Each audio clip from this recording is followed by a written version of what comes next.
Hello everyone, I'm Dr. Shuchita Batra Goyal, consultant gynecologist from Ludhiana Gastro and Gynae Center in Ludhiana. आज हम एक बहुत ही common topic के बारे में डिस्कस करेंगे जिसका नाम है PCOS. आई एम श्योर जितने मेरी ऑडियंसेस हैं उसमें से एटलीस्ट 1/3 लोगों ने रिसेंटली PCOS का नाम सुना होगा या नेट पे सर्च किया होगा या किसी प्रॉब्लम के लिए उसको एक डिफरेंशियल डायग्नोसिस बनाया होगा. तो आज का हमारा जो वीडियो है उसके थ्रू आप 3 क्वेश्चंस का आंसर आराम से दे पाएंगे. पहला, क्या होता है PCOS. दूसरा क्वेश्चन ये है किसको होता है PCOS या क्या कॉजेज़ हैं, कारण क्या है PCOS के. तीसरा ये कि ऐसे कौन से सिम्टम्स हैं जिसके थ्रू आप पता कर सकते हैं कि आपको PCOS है या किसी तरीके की कोई मेंस्ट्रुअल इरेगुलरिटी, हार्मोनल इरेगुलरिटी, जिसके लिए कि आपको एक डॉक्टर को कंसल्ट करने की ज़रूरत है. तो ये वीडियो बेसिकली एक पिक्टोरियल रिप्रेजेंटेशन होगा जिसमें मैं आपको थ्रू पिक्चर्स, थ्रू इमेजेस बताऊंगी कि किस तरीके से हम लोग PCOD को पहचान सकते हैं या किस तरीके से क्यों होता है PCOD. चलिए पहली पिक्चर पे चलते हैं. ये एक इमेज है जिसके अंदर हम लोग यूट्रस देख पा रहे हैं and there are 2 ovaries. One is polycystic ovary, other is normal ovary. तो क्या होता है बेसिकली PCOS या PCOD. PCOD का फुल फॉर्म है पॉलीसिस्टिक ओवेरियन डिजीज, मतलब एक ओवरी जिसमें बहुत सारी सिस्ट्स हैं. अब ये सिस्ट्स आती कहाँ से है? क्या कोई पानी की गांठ है, कोई रसौलियाँ हैं? बेसिकली एक नॉर्मल फीमेल में मेंस्ट्रुअल साइकिल के दौरान इस तरीके से एग्स का फॉर्मेशन होता है. बहुत सारे मल्टीपल एग्स होते हैं बट सभी एग्स एक टाइम पे डेवलप नहीं करते हैं. इस तरीके की साइकिल, इस तरीके का टाइम शेड्यूल्ड होता है कि ये एक साइकिल में एक ही एग बने और बाकी के बचे हुए कोहॉर्ट के जो कुछ एग्स हैं वो ख़त्म हो जाए. तो इस तरीके से साइकिल में स्टार्ट होता है. पहले एक छोटा एग होता है, उसके बाद धीरे धीरे करके उसका साइज़ इंक्रीज होता है. फाइनली एक स्पेसिफिक साइज़ पे पहुंचने के बाद वो एग रप्चर कर जाता है जो कि फैलोपियन ट्यूब टेकअप कर लेती है. चलिए अब देखते हैं क्या होता है पॉलीसिस्टिक ओवेरियन डिजीज़ में. जैसे कि हम देख सकते हैं यहाँ पर एक बहुत ही स्ट्रक्चर्ड ओवम दिखाई दे रहा है. हर जगह पे अलग अलग टाइप की उसकी आसपास सेल्स हैं. वेयरएज़ यहाँ पे एक जैसे दिखने वाले बहुत सारे ओवम हैं, बहुत सारे एग्स हैं, मगर उनमें से कोई भी सफिशिएंटली स्ट्रक्चर्ड इनफ नहीं है कि वो रप्चर हो सके. तो यही होती है basic pathology polycystic ovarian disease की. एग्स हैं, बहुत सारे हैं, काम का एक भी नहीं है. नॉर्मल साइकिल में एग्स हैं, बहुत सारे हैं, एक साइकिल में एक एग डेवलप कर रहा है और एक सर्टेन स्टेज पे पहुंच जा करके रप्चर कर जा रहा है जिसके कारण कि जिसको कि हम ओव्यूलेशन कहते हैं.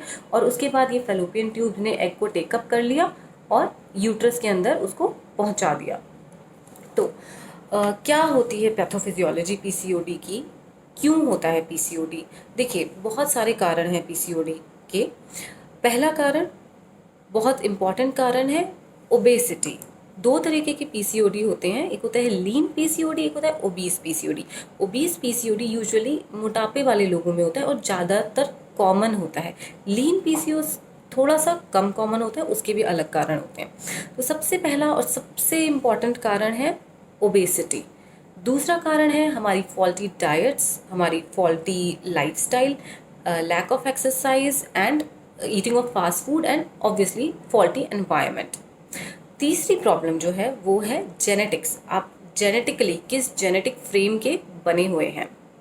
जो आपके जेनेटिक्स हैं, आप ऑब्वियसली अपने जेनेटिक्स को चेंज नहीं कर सकते मगर अपने एनवायरनमेंट के अकॉर्डिंग उसको अच्छे से रिस्पॉन्ड करने के लिए चैनलाइज एंड कंडीशन कर सकते हैं.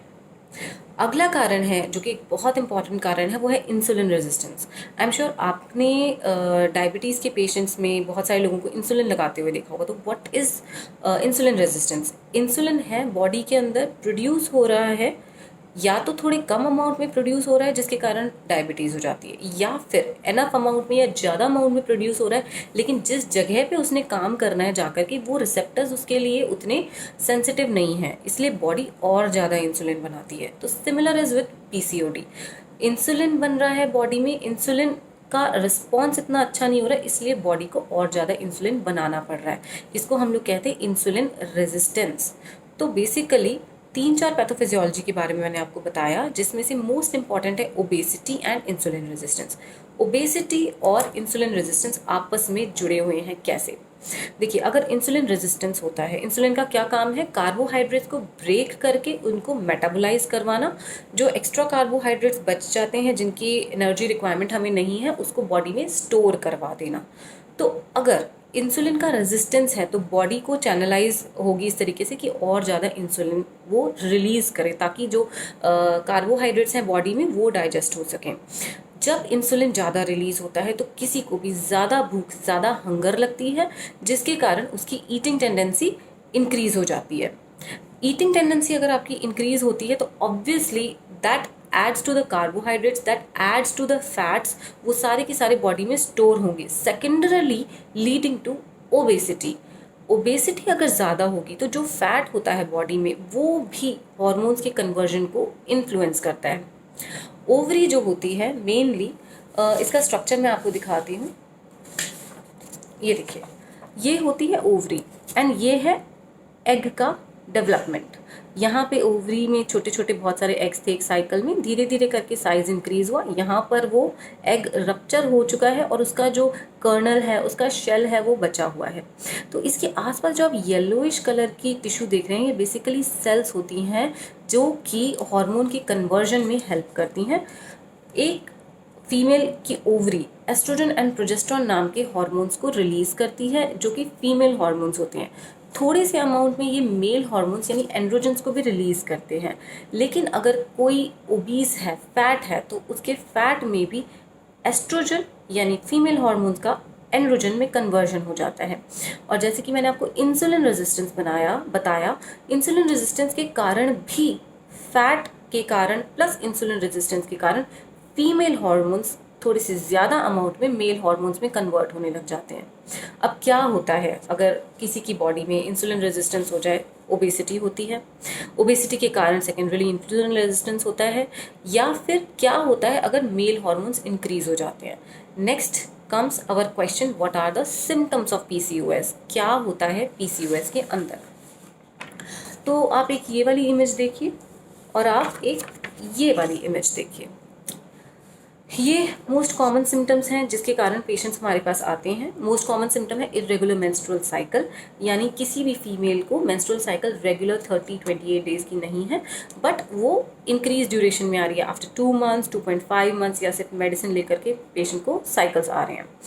Other symptoms other than that is जो एंड्रोजन्स यानी मेल हार्मोन्स के कारण होते हैं, that is frontal baldness, hirsutism, hair की ग्रोथ होना फेस पर, अपर लिप्स पे, other male dominated body parts पे, blackening, blackish discolouration nape of neck पे होना, ग्रॉइन में होना, and severe acne, acne peripherally arranged acne होना।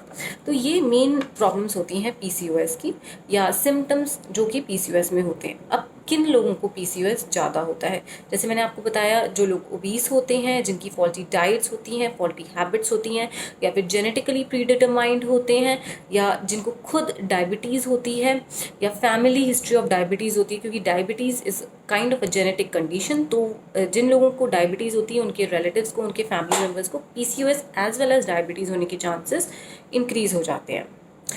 मैं अपनी ये वाली वीडियो यहीं पर समराइज़ करूँगी। हमारी नेक्स्ट वीडियो का टॉपिक होगा management of PCOS and diagnosis of PCOS.